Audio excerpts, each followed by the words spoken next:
Welcome to the Golden State Media Concepts Sex Podcast, a show that examines all aspects of sexuality, from physical to emotional to spiritual. Join our hosts as they discuss age-old questions, common misconceptions, and the latest topics surrounding sex. They'll tackle topics about sexuality from the complicated to the hilarious and everything in between.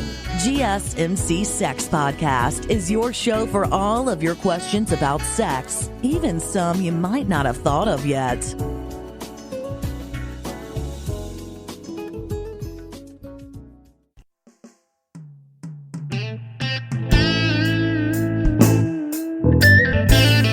Thank you for listening to the GSMC Sex Podcast, brought to you by the GSMC Podcast Network. I'm your host, Gaelika Brown. If you like what you hear, be sure to subscribe to our show on your preferred podcast platform and write a review. Those reviews really do help the show out. Also follow the GSMC Sex Podcast on Twitter at GSMC_sex. Now, in case you may be wondering who Gaelika Brown is and what qualifies me to host a podcast about sex, I'll answer that question now.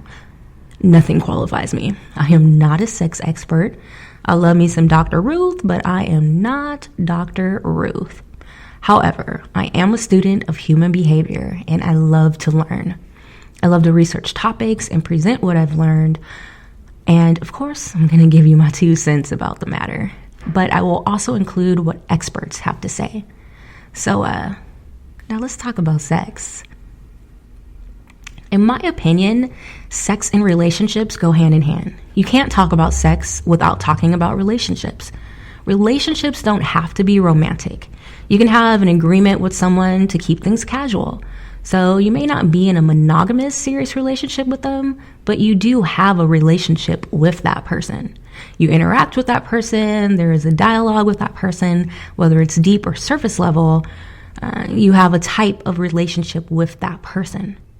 Just like you have a type of relationship with siblings, friends, or even a pet, there's a certain way that you interact with your dog, and you may not interact with a stranger's dog in that same fashion. As humans, we are relational.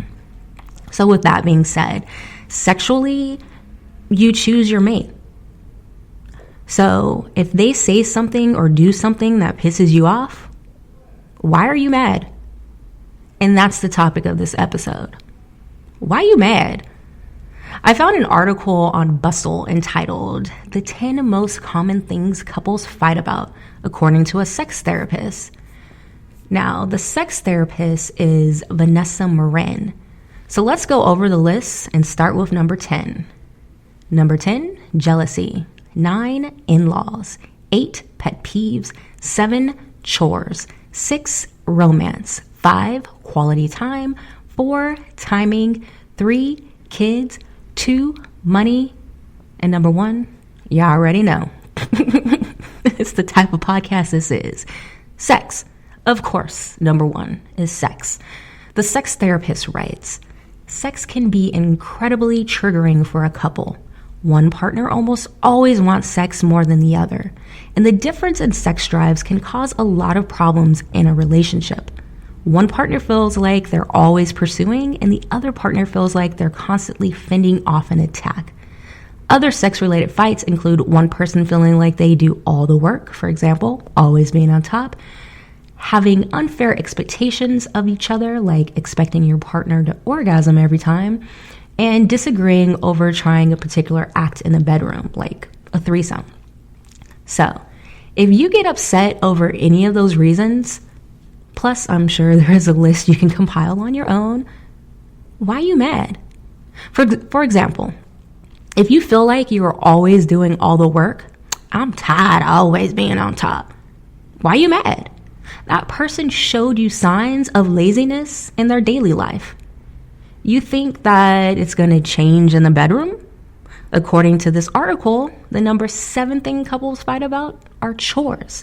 The therapist writes, one person almost always feels like they're carrying more of the load than the other. You might get upset that you're always the one taking the trash out, while your partner finds increasingly creative ways to balance more and more trash in the bin. Well, doesn't that sound familiar? Inside the bedroom, you feel like you're always doing all the work, and outside the bedroom, you feel like you're always doing all the work. So why are you mad? You chose to be with a lazy person, and now you're complaining about it. Your answer may be, we started off just having sex. I didn't know their chore game. I didn't know they were lazy. My response is, so you chose to sleep with someone you don't know. So why are you mad? You made a conscious decision to keep it casual with a stranger. And now you're upset that you didn't know that that stranger is lazy and that you would always have to be on top. That is a personal issue. It's not theirs. Maybe there's a person for them that always wants to be on top. Clearly that ain't you. So why you mad? If it's casual, then bounce. Go find someone who likes a more balanced top-bottom ratio. If you're in a serious relationship with this person, that means most likely you were probably dating at some point. You definitely spent enough time to get to know the person. Pay attention to who you are with. If you choose to ignore the signs, then why get mad at that person for being who they are? The only person you should possibly be upset with is yourself. And instead of being upset with yourself, perhaps take it as a learning experience and try not to repeat the same mistake twice. Now, people can tell you who they are, and they can show you who they are. Pay attention, especially to their actions. Actions speak louder than words and can help you understand who a person may be sexually. So let's look at number 10 of the 10 most common things couples fight about. Jealousy. There are multiple reasons as to why a person may be jealous. According to the sex therapist, she writes, sometimes we have a reason for feeling jealous, like the fact that your partner is still really close to their ex, or that your partner cheated on you in the past. Other times, it's just your own insecurity surfacing. Are you sure you don't think that girl is prettier than me? I swear I saw you staring at her. We can even get jealous of our partner's friends, family members, coworkers, or pets. So, if you are that jealous person because someone in your past cheated on you, or you are insecure, that's all stuff you need to work on personally. Don't put that on your mate or cuddy buddy. Why are you mad at them? On the other hand, if you're in a relationship with a jealous person, then why are you mad at them for being who they are? To me, if you are a jealous person, you're a selfish person. You're jealous because your partner is close with their ex, and now your insecurities are surfacing. It's all about you. If it's all about you outside of the bedroom, then it's probably going to be all about you inside the bedroom. So, if you are with a jealous, self-serving person who gives 0 Fs about pleasing you and what gets you off, then why are you mad at that person for being who they are? If you paid attention, you knew they were jealous, which translates into selfishness, which most likely carries over to the bedroom. And now you're not sexually pleased, and now you're mad at it. But guess what? You put yourself in that situation.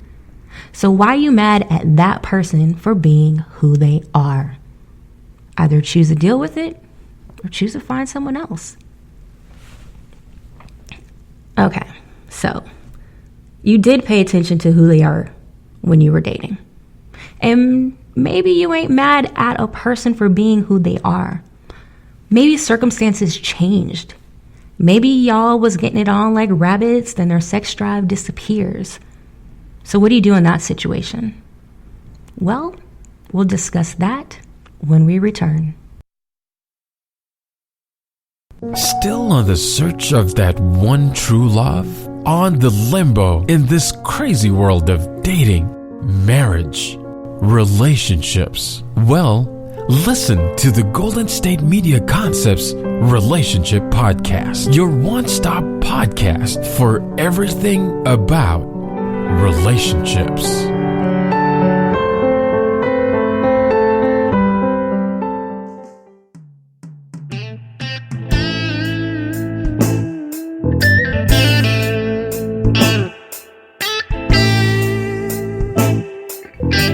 Welcome back to the GSMC Sex Podcast. I'm your host, Gaelika Brown. This episode topic is about being mad at your partner for them being who they are. We discuss knowing who it is you're sleeping with. So, know who you're sleeping with. If you know them, then you can't be upset with them for being themselves.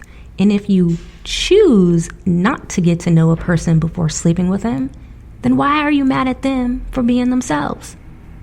But what do you do if you know a person and accept that person for who they are, and you have a great sex life with that person, but then their sex drive disappears? I mean, that is a legitimate reason to be upset, right? So, what does sex therapist Vanessa Marin have to say? In the article entitled, "Why Doesn't My Boyfriend Want Me?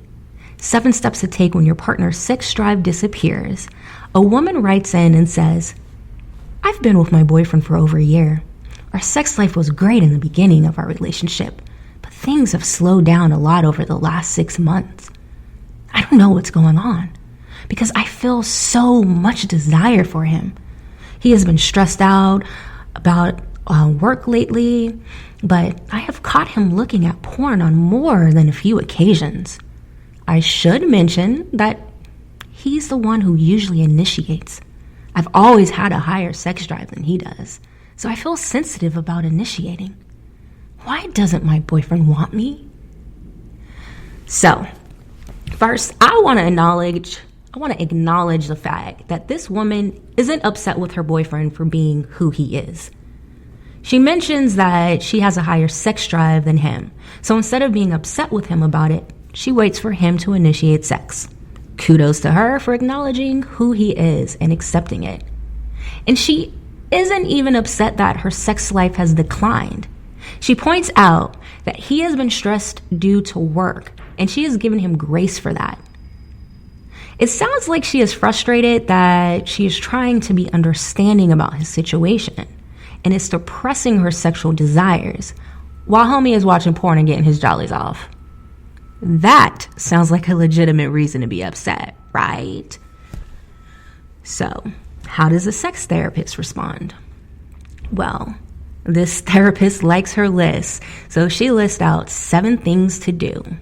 Number 1, ask them about it. Sex drives are complex, and there are a number of things that could be going on with your partner. There's no way for you to know unless you ask them about it. Say something like, "I want to check in with you about our sex life. Is now a good time?"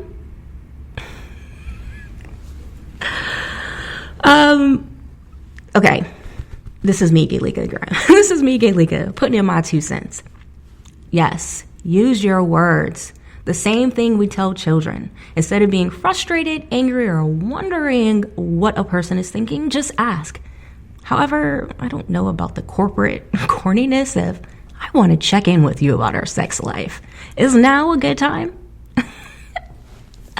All right, so continuing on with what the therapist says. The therapist even gets more corporate and corny with the actual discussion. "I know it's hard to maintain an active sex life when we've got so much going on, but I'd love for us to try to prioritize making time for each other. How do you think we can do that?"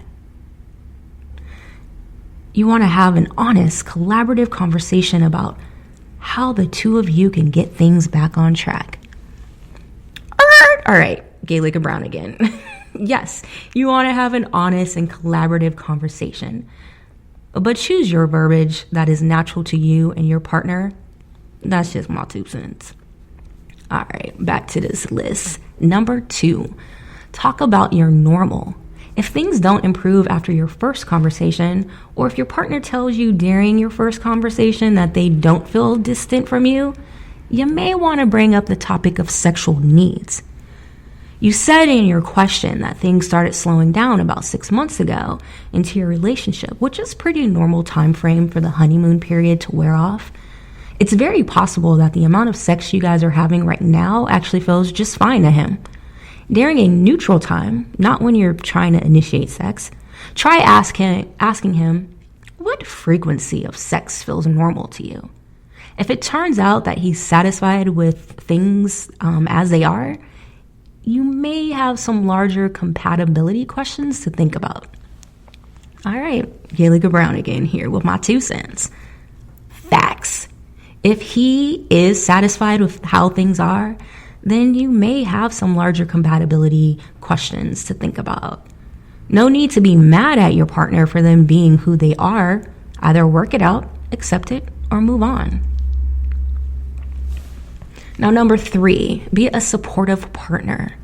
You mentioned that your boyfriend's been stressed out a lot from work. Most people underestimate just how badly stress can destroy a sex life. It's quite possible that stress is the sole culprit here. Try asking them to talk about his stress more. Ask him, what can I do to help you feel more relaxed when you get home? Offer to do something you already know makes him feel better, or encourage him to get more support by talking to friends or family, exercising, or seeing a therapist. Number 4, examine your relationship. Has anything else been going on in your relationship in the last few months? Have you been fighting with each other? Have other issues come up between the two of you? Is there tension in your relationship? Some people find it difficult to desire sex. Try to be honest with each other about your resentments that might be lingering in the relationship. Number 5, initiate sex when you want it. Let's talk about the fact that you say you don't initiate sex. First of all, I completely understand. Being the partner with a higher sex drive always feels vulnerable because you're far more likely to get turned down than your partner is. It can be particularly difficult for heterosexual women who have higher sex drive partners, since our culture always views the man as the one who should want sex more often. I work with so many women who have a higher sex drive than their partners, and they always feel embarrassed, undesirable, and even unfeminine. I'm not going to sugarcoat it for you. Being turned down for sex is always going to feel vulnerable. But that doesn't mean you should cut yourself off and stop initiating sex. Number 6, make an effort. There's also a very real chance that your partner hasn't been initiating as much because they're tired of being the one always in the driver's seat. Maybe they want to step back and let you take the wheel for a change. Excuse all the automobile sounds. So many people don't realize that having a hot and active sex life requires a lot of effort. We're fed all these ideas of perfect, effortless relationships, but the reality is that all relationships need a little kickstart from time to time. Will the two of you be willing to shake things up in the bedroom and try something new? To be clear, it is not your responsibility to be the one making the effort, but your partner may just be going through a rough period in life right now and need you to take the lead this time. So man, this therapist is dropping jewels. It's simple and basic, but sometimes things just need to be broken down in a simplified way. So now, that was only 6 out of her 7 suggestions. That was only 6 out of 7 suggestions about what to do when your partner's sex drive disappears. We will discuss number 7. Tired of searching the vast jungle of podcasts? Now listen close and hear this out. There's a podcast network that covers just about everything that you've been searching. Hey! The Golden State Media Concepts Podcast Network is here. Nothing less than a podcast bliss with endless hours of podcast coverage. From news, sports, music, fashion, cooking, entertainment, fantasy, football, and so much more. So stop lurking around and go straight out to the Golden State Media Concepts Podcast Network. Guaranteed to fill that podcast itch. Whatever it may be. Visit us at www.gsmcpodcast.com. Follow us on Facebook and Twitter, and download us on iTunes, SoundCloud, and Google Play.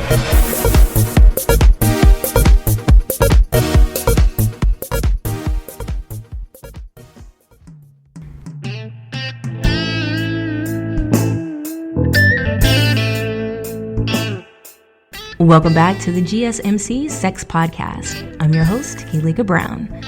Prior to the break, we were going down the list of 7 steps to take when your partner's sex drive disappears.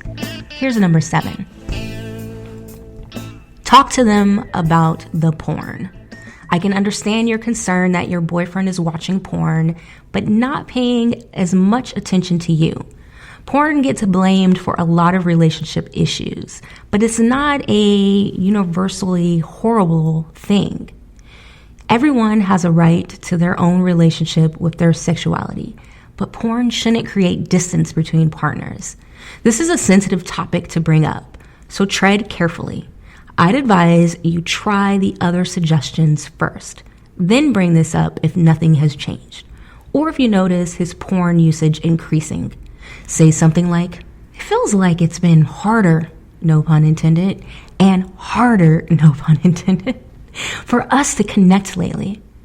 But it seems like you're still feeling sexual, so I'm wondering if there's something going on between the two of us. Again, say this in your own words, because her stuff is just corny. If you go through all these steps and nothing has changed, it may be time to reevaluate whether or not the two of you are truly compatible. Those are the words of the sexpert. Now, these are my words. Facts. If you have put in the work and things between y'all still ain't clicking, then yeah, maybe y'all ain't compatible. And you shouldn't be upset with your partner for them being who they are. And you shouldn't be upset with yourself for being who you are. Just accept the fact that y'all ain't compatible and skeet your feet and keep it moving. I know. Easier said than done, right? Feelings are involved.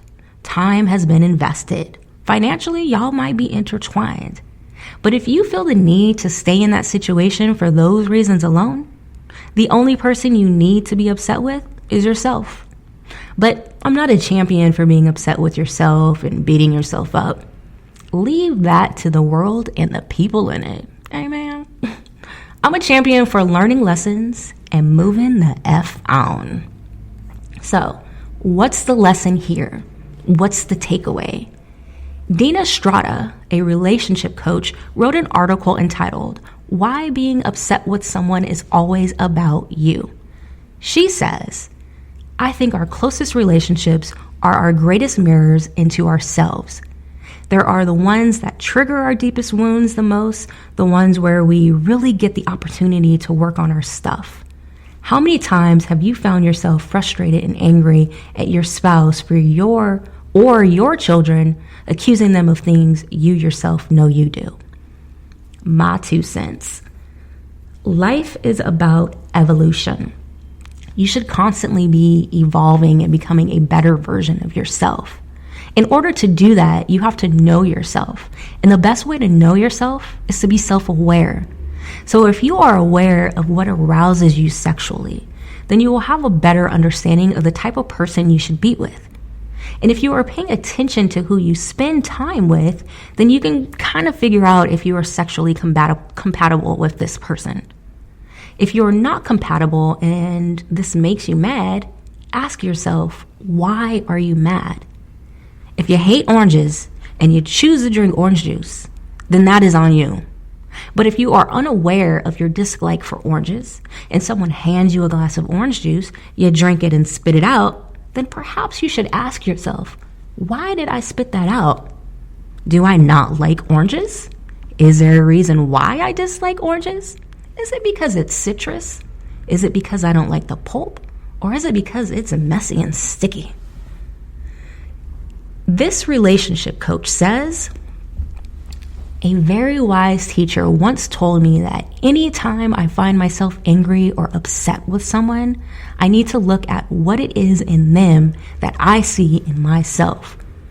What is it triggering in me that needs to be healed?"